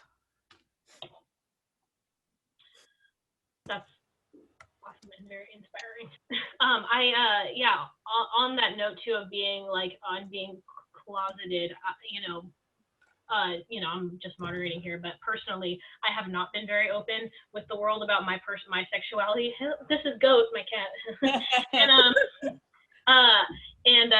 I identify as bi or pansexual, and I think that like it's something that as somebody who's a little bit older, I'm in my 30s, it was hard. It was more difficult for me to feel like, oh, I can just be honest about this from the get-go and tell stories from this perspective. And I think that's part of why panels like this are so important, I think, because you see people who have experiences similar to yours who are telling their stories in an honest way, and it just opens that door to make you feel like you can be honest, From one pansexual person for you, to another. Caitlin. Hello. Hey. Hello.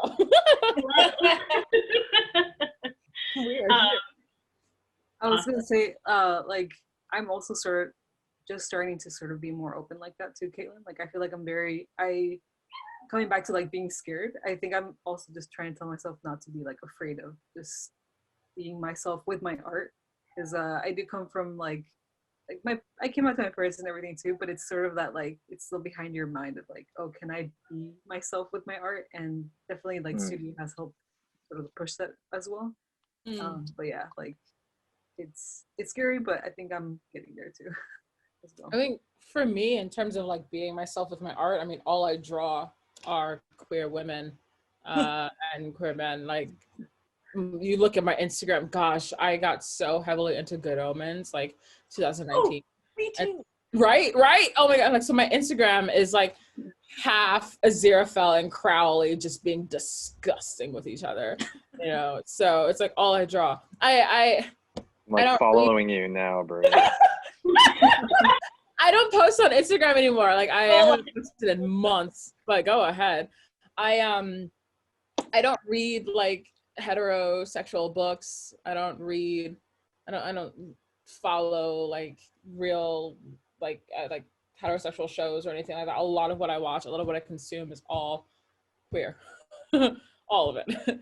And I want more. That's the point. Like I need more of it. I need more queer art. I need more storytelling. Yeah. Everything. Yeah. I feel like I find that a lot on TikTok, like you get like the whole TikTok section of like queer entertainment, and it's great. It's awesome. So, We'll say it is. It's awesome. Steph and I send each other TikTok all the time. Yeah, I'm like, look, it's queer. Like, yeah. So I think yeah, this is kind of off topic, but on the same thing, which is like, yeah, I think when we're hungry for more content, so we want to make content because we want other people to make content. We just want more LGBTQIA content. I mean, I do. I'll watch a whole show just if I find out that someone's like, if there's I don't like horror movies, but there's a couple in here I want to see, so off we go. I'm dead. That's amazing. The number of queer friends I have that didn't hate horror but watched the Bly Manor. Oh, that shows. Oh, is that very queer? Yeah. Oh, yeah. It's great. Oh, I'm really scared too of horror, but I'll watch it now. It's not I scary. love It's that not series. It's not that scary. It's not scary at all. It's not. I mean, it's a little Alright. scary. I'm a big wimp, so I'm not sure it's a little scary. Lauren, All did right. you I live alone with my dog. Okay, so. No. Did you look at the shadows to see if there were like ghosts in the shadows, like in the first show, in the first series? I didn't watch the first one. Should I? Oh yeah. And if you like pay attention to the shadows, you'll see ghosts and faces. I don't know if I want to. Then I'll see ghosts in my own See life. that I know. Brie, did you see the setup of just the dollhouse? No, I did Pay attention not. to the dollhouse because it I tells really you watch everything this you need now. to know. Oh, Yeah, the it's- second one when they like I'm right and definitely you like gonna watch you this remember. Yeah, okay, I saw that part. I'm gonna rewatch it because you said that, Erika. I love the series. I love both season 1 and season 2. But Okay, I gotta watch in one. terms Now. of the LGBTQ thematic, yeah, Bly House or Bly Yeah. Manor, I think it was what it's called. Yeah. That's the literal reason I watched it, and then it ended up being really good. So it's great. Okay. It's true. I'm gonna It's true. check There's it a out. really good. There's a really good queer love story in Bly Manor. Actually, I have a question for all of us. How do you guys feel about in live action straight actors playing queer or trans roles? I don't like it. I hate it. Don't like I it. hate it. Not a fan. Can I give Call you an it gay example? face. I I'm always not a think fan. that they are already. I'm like, oh, they're gay, right? And then I'm like, oh no, they're not. Oh, and like, then I get sad because they're not. So I'm I have issues personally with not a it. fan. I think I have so many friends who are the most talented queer actors. Like those are roles that should be going to them, you know? Yeah. Well, and let me I'm give you not an a fan of example. it. For me, like Jared Leto in Dallas Buyers Club, like, and he won an Academy Award for that. I think Eddie Redmayne for this girl. Yeah. But one of the ones that stands out to me, and Yeah. it's an old film. Did anyone see Dog Day Afternoon? Mm-mm. So it's with Al Pacino. I've heard of it. And it was a pretty big film, but it was based on a true story about Elizabeth Eden, who was a trans woman. Mm-hmm. And Al Pacino played the character of he was basically trying to support her. And they actually brought in a trans actress, Elizabeth Williams, to try for the part. And they basically told her she looked too much like a woman to play the part. And so they gave it to Chris Sarandon, and that was his first role ever in Hollywood. You know, he went on to do, I think, Princess Bride and I've Fright never Night and seen stuff like Princess that. Bride. But anyway, just to show you, yeah, it's a little strange, and I think unfortunately for me and my community in particular, like it just keeps stigmatizing the idea that like trans women are supposed to look like men. Right. Are supposed to be played by men, and it's not helping in that regard. No. Like I like Eddie Redmayne, I do. However, I could not finish that movie. I didn't know where it was going, and then like I read the story and I read the backstory, and I was like, I'm not watching this anymore.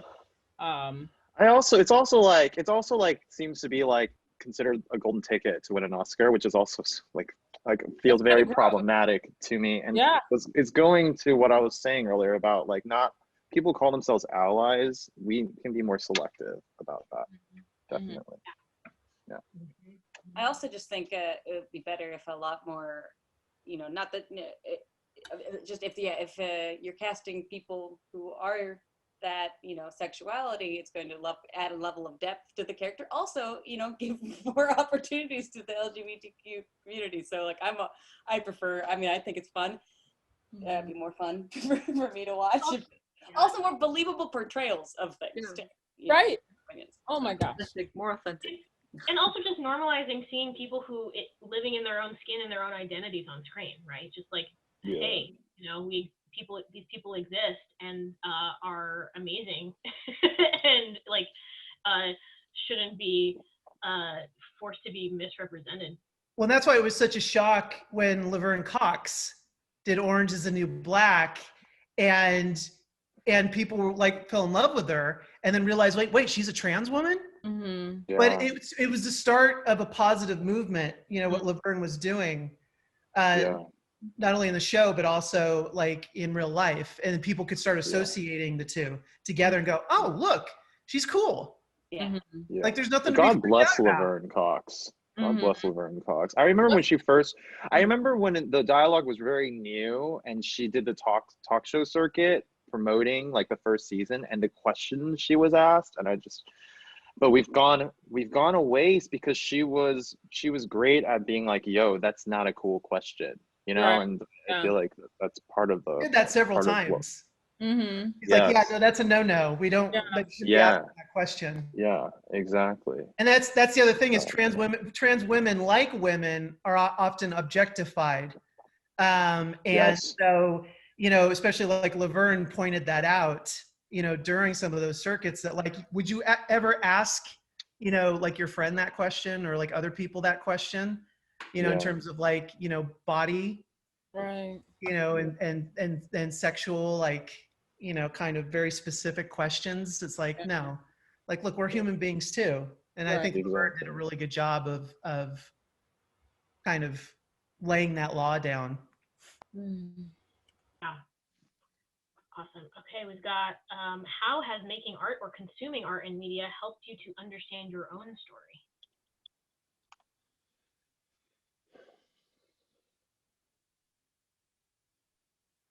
Just tells me that I like women, men, and everything in between. The more I draw it, the more I want it. True story. I feel that. Actually, that's very relatable as a bi woman. You're just like, I enjoy. Give it all. I'll that. take it. Yeah. Like honestly, like I draw a lot of like romances and sweet summer loves, and I look at a lot of romances and sweet summer loves and things like that, and that's all that I want for all of my LGBTQIA, people, is just to have love and be loved, even if it's just with themselves or with another person or persons. I'm such a disgusting romantic, and I feel like art has done that to me. Art has absolutely done that to me, and the fact that I draw so much of it has done that to me. Yeah. That's awesome. To come from a story, from a development aspect. I can't draw, by the way, and I've always been so jealous of people who can draw. But anyways, to come from a story development point of view, I remember when I realized I was gay, I was probably in my teens. Maybe I knew when I was very young, but I was also raised Christian and hella traditional Taiwanese family and all that stuff. So I was very repressed. And I remember when I realized I was gay, I was like, oh my gosh, like yet another fold. I'm already like a minority. I'm already an Asian man in American society. Do I need to do another fold on me? And then I love this question because when you develop character, you want them to be complex with many folds, like beautiful origami, So I feel like it helped me sort of realize, actually, that's what makes me me. That's what makes me unique. And definitely, it's a beautiful question. Thank you, Emily. Yeah, that's a great point. I also would add on to that like, at least for myself, seeing queer representation over time was part of what helped me understand my own sexuality, was to see stuff on screen and being like enamored with people of multiple genders and finding myself like seeing these relationships happen on screen little by little over time was sort of what was that, obviously with my real lived experience, was sort of what like helped me realize that like, oh, I am this way and it's okay. Mm-hmm. I was gonna say, bouncing off of that, I think that's also circles back to why it's great that the more we can have LGBTQIA stories in kids shows and all media, the more it normalizes it and makes it more, because I had the same similar thing, as I was drawn to a lot more queer art, and that's kind of helped me kind of come to realizations about those kind of things, because I was like, I'm drawn to these sorts of things as opposed to that. And, you know, for kids watching shows now that have that represented at a young age, they might go like, that might be a moment for them, you know, seeing characters in a show have a romance that they find, or, you know, just not even just necessarily romance, but just like living their life a certain way can really help you. Because I feel like, yeah, same with you, Caitlin. I had the same kind of thing where it's like I was drawn to that sort of thing, and I was like, oh, this is art has helped me with that, you know, going through that. I was drawn to strong female characters. Yeah. Because I was like, that's what I was longing for. That's what I was struggling with. And believe it or not, video games, you know, when there's a funny story I want to tell everybody where every time I would play a video game and you could choose the character that you could be, I would always choose the female character. And so one time, one of my friends was over with his daughter, and his daughter was like 5, right? And kids are so brutally honest, right? So we were playing this game where I picked the female character, as I always do. And she literally, it's this little blonde girl, she turned to me and she goes, I think you want to be a girl. And I go, how old were "What?" you, Erika? And she goes, you always pick the girls. You want to be a girl, don't you? Whoa. And I like just turned bright red. And I'm just like, what? What are we doing? I think I made up the excuse. I said, she's got really good weapons. It was Sonia, wasn't it? I figured. Wait, how old were you, Erika? I was probably in my 30s at the time. Wow. Wait, are you trying to say you're not in your 30s because you look like you're in your 20s? And I need to know why. Yeah, I turned 50 in two. Oh, I'm sorry, what? give me What? a skincare regimen. Yeah, Wow. moisturize, everyone. will say- Moisturize. It's very important. Transitioning is kind of like the fountain of youth for me.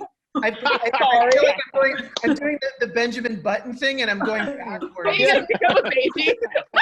No one told me that side effect would happen when I would go on HRT. Like, no one gave me that. I'm like high-key offended. I need. Wow. The way What? everyone is freaking out in the audience about how good you look. I know. I'm seeing the chat room go, what? Like going up and down. I'm like, no, I'm serious. I turned 50 in like a couple of weeks. You do not look Fantastic. I know. You No, look most people incredible. don't tell me that. It's funny because I started transitioning like 7 to 8 years ago, and I looked way older then than I do now, for sure. You released a lot. I'm sure it's also an energetic thing too. You've released a lot of energetic weight, a lot of baggage, and you're freer, you know, and that almost every that also helps with the vibe you put out. I got it today. I actually was talking to some people and who've known me. It's usually people who've known me both pre and then post transition. And every time they're just like, you're glowing. You're just like, you're so happy compared to where you were. That makes me happy. Know, kind of a thing. So The rest of this needs to be Erika's morning routine. Like those YouTube Yeah. videos. The rest is like Erika needs to have a useful life. And you know what? And I bet you it's literally just wake up, get to work. Nothing between. Amazing. Erika's like, wait, I have to say this. I really do. Like, and I don't mean this in a mean way, but I think people who, and this would be the majority of the population who are connected with their gender.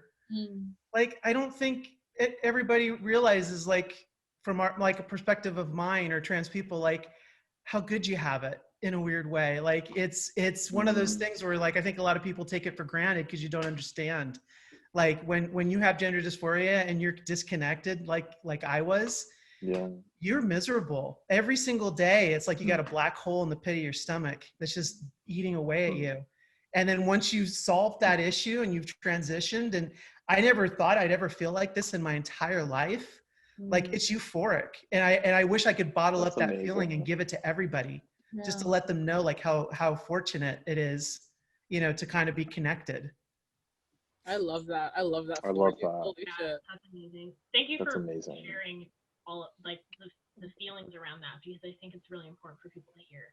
Now peel your skin off and mail it to me. I'm ready. Yeah, exactly. I do Bly Manor stuff, and I'm just like, I'm a horror movie in disguise. I'm ready to eat it with my breakfast. Let's do this. All right. Well, we now have a question Was it Esther? difficult? Uh-oh. This better not be an X. Was it difficult to find a queer community in China? I've always wondered about working in animation in China, and I'm definitely worried. Well, China's not a monolith. China's a huge place, and I think China's more of a collection of countries. That's called like it's huge. It's 1.4 billion people. But I will say Shanghai is very queer friendly. Shanghai is the fashion capital of China, so it's very queer friendly, and I always felt very safe there. And yeah, China changed a lot in the 5 years I lived there for sure, but I never felt unsafe as a queer person. I'll put it that way. Yeah. Awesome. That's actually really good to know. I didn't know that. So that's Yeah, we can all party in Shanghai in 2022. Yes, please. Let's take a trip. And then we have another question from Esther in general for everyone. Although I've overall had positive experiences, I've had some gender triggering first interactions in the industry. Is there any advice for queerness allyship for one another? Something that, well, Esther and I both work at Netflix. Something that we do at Netflix is in all of our emails, you'll see like in parentheses our pronouns. I think at every job, I feel like every studio should be doing that. Yes, I agree. I feel like when recruiters start, looking at people or reaching out to people, I feel like the first thing that should be asked is like, how would you like me to address you?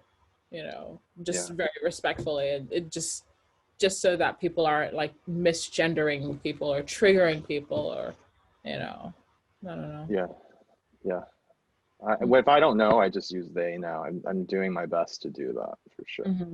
Mm-hmm. And then when they tell me, then I'll change it. I'll specify it. Mm-hmm. And I find most people who misgender, it's usually just an innocent mistake. Oh yeah. Yeah, they're not. Yes, for sure. It really is just like, and you can have those conversations where you're like, hey, just to let you know, and normally like it's 99% of the time it's just like, oh, I'm sorry. Yeah. Kind of situation. I try to like equate it to like, because I go for she, them, and I just try to equate it as like just saying my name wrong or whatever. For me, it doesn't hit me so hard, but I also don't care what someone genders me as. Like if they want to say like he, him, like if I were to be a royal in a high key, I would take the title of king or prince. Just I love how they sound and I love how they make me feel. Like some days I feel more feminine, some days I feel more masculine. It's that natural fluidity. But yeah, for me at least, I equate it to having my name misspelled or mispronounced. Can you please start putting in your emails pronouns king, prince? Yes. What? Please. Please. Oh my gosh. Yes, please. Oh my gosh. You guys want to make kind of funny? So I've as of this year, I've officially titled myself as costume design for animation. Because I used to title myself only as character design, but I found my niche now. So from now on, for all of my movie credits, I'm putting Madame Brie or like Madame de Brie or something that's very French and very in your face because I can. Because why not? Why not? Seriously, yeah. Why not? Yeah. Why not? Yeah. So now I'm gonna do Prince Brie or King. The next movie you're on. For the next film. Yep. Doing it. IMDb is gonna be so confused. I don't even care.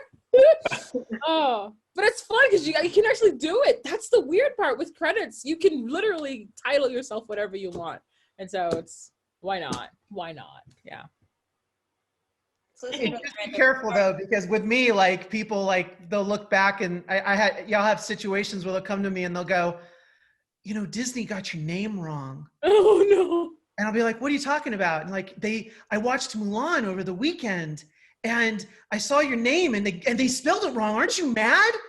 And then all of a sudden, like my whole crew's looking at me going like, they don't know. Oh no. No. And then I have to like pull that person. I'm constantly having those one-on-one conversations where I'm pulling them in and going like, just to let you know, they didn't misspell my name. Yeah. I transitioned. Yeah. And then of course, like for 10 minutes, the person's just a deer in headlights. Panicking. You're like, oh, God, I'm sorry. It's just like, what? I can only speak for myself when I find a little bit of it. I laugh to myself when that happens, when people assume I'm straight. First of all, come on. Second of all, like that deer in the headlights, Erika, I sort of revel in it when it happens. It's kind of funny. I kind of do this. I kind of go, okay, about 5 or 10 minutes until I can get someone back to normal again. The caps out 5, and then the panic happens. All right, right on time. Right, you get used to it. You kind of get used to it. You're just like, all right, you need a little time. I get it. Oh, that's amazing. That's so funny. I guess it's really random, but I will have to leave at 8 is my cutoff time. Yeah, Okay. we'll get through a couple more, and then we can call it a night because we are going like quite a bit over time. My stomach's starting to rumble a little bit. Yeah. Thank you everyone for staying with us. We've had a pretty wrapped audience for a while. Yeah. Seriously. Thank you, everybody. In this call, and thank you to all of you guys for everything, for being here and speaking so honestly about your experiences. I really appreciate every single one of you. This has been like it's been eye-opening for me too to hear about everyone's stories. So You should start a podcast. Honestly, that would be Okay. Yes. To be honest with you, I've like high-key been thinking about starting a podcast. I'd listen Let's to do your it. podcast. I could talk like this every night. I could do this. I could high-key do. Oh, hey, I see my mom. My mother is in here. Hello, Mom.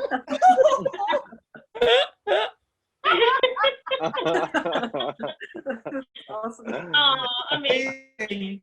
Oh, that's hilarious. Oh my god. All right. There's a couple questions in here that are like directed at things that outside of LGBTQ issues. So I'm gonna skip those, not because they're not good questions, but because we're gonna end soon. So blah blah blah blah blah.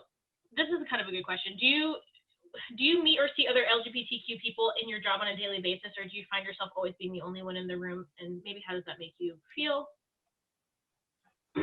Daily basis. All the time. All the time for me, it's someone's queer in one way or another. All the time. Yeah. So I'm pulling out of this. I don't have anything to say. I was gonna say similarly. I mean, my coworkers are in this room, so Yeah, Pull out, Laura. Yeah, I know. We kind of know each other. We run into each other. everyone's you know the vibe. We're like, something in my eye. I'll bring it back. Oh. I think at the end of the day, I think it's just it's natural. It's so natural for people to, be, just like not straight, or even if they are, they're curious or something, and even just a little bit. And so, to be very honest with you, it's the weird part is being on a team that is like mostly straight people, because I'm just like, what's wrong with all of you?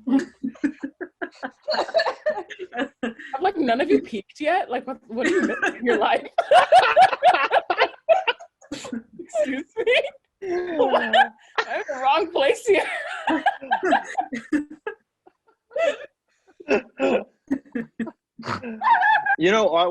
I'll say to this: when you end up being, because it will happen, you'll end up being the only something in a room. Mm-hmm. Like that's when you queer spread. That's when you're like, yo, like, this is my moment. Yeah, exactly. Get on the table, like proverbially, not like metaphorically get on the table. Not basically on the Thank table. you for clarifying that. That helps. It's both. You gotta do both. Do both, metaphorically, physically. Get on the table. Get on the table. Jump around. Start dancing on the table. Amazing. You do that all the time. Come on. Yeah, exactly. Smiling so much. Oh my god. Oh gosh. I will say the more honest one person can be in a room, the more honest more people will be about how they identify, and like it's like you said, Brie, it's like, so at a certain point you're like, oh, a lot of people are queer. Yeah. Right. I think honestly, the one thing I do love about the animation industry is that we're such a small industry, and everyone really does know everyone, and everyone is friends with everyone, and it's hard to be surprised nowadays, to be honest with you. Yeah. All right, and I'm sorry I'm not gonna be able to get to all these questions, everyone. If you know, but everyone, all these questions have been amazing. I'm gonna ask one more question, which is, and then I think we should probably call it. But are there good resources for connecting with other LGBTQ people in the industry, especially in production or managing roles? I'm trying to break in and become a production manager. If do any of you guys have?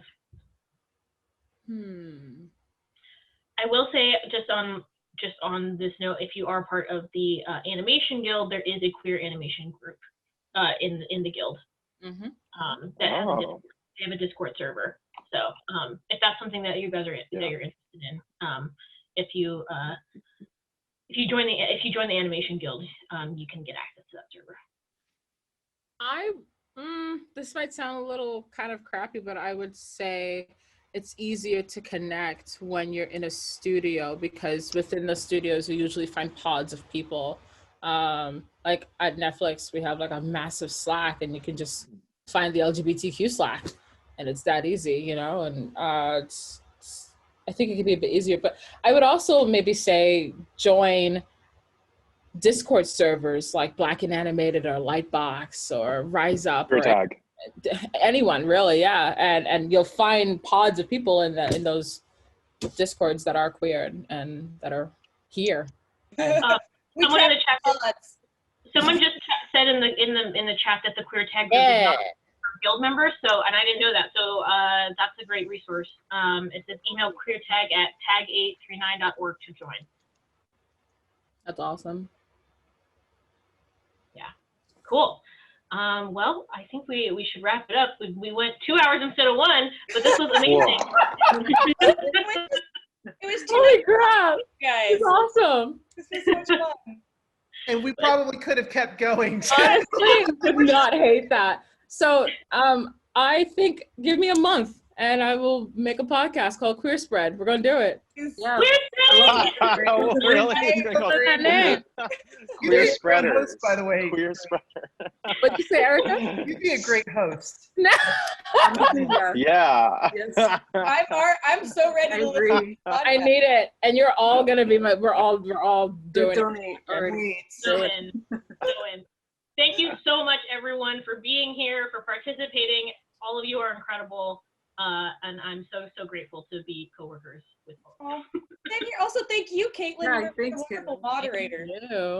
Thank you. You're fabulous moderator. Thank you, Bobby, for hosting this. Thank you so much. Thank you, Yeah, thank you.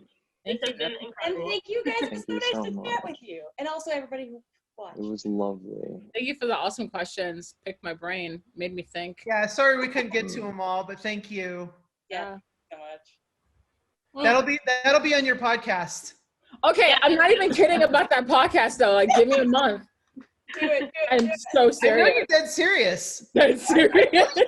I don't even know how to start a podcast, but I'm gonna do it.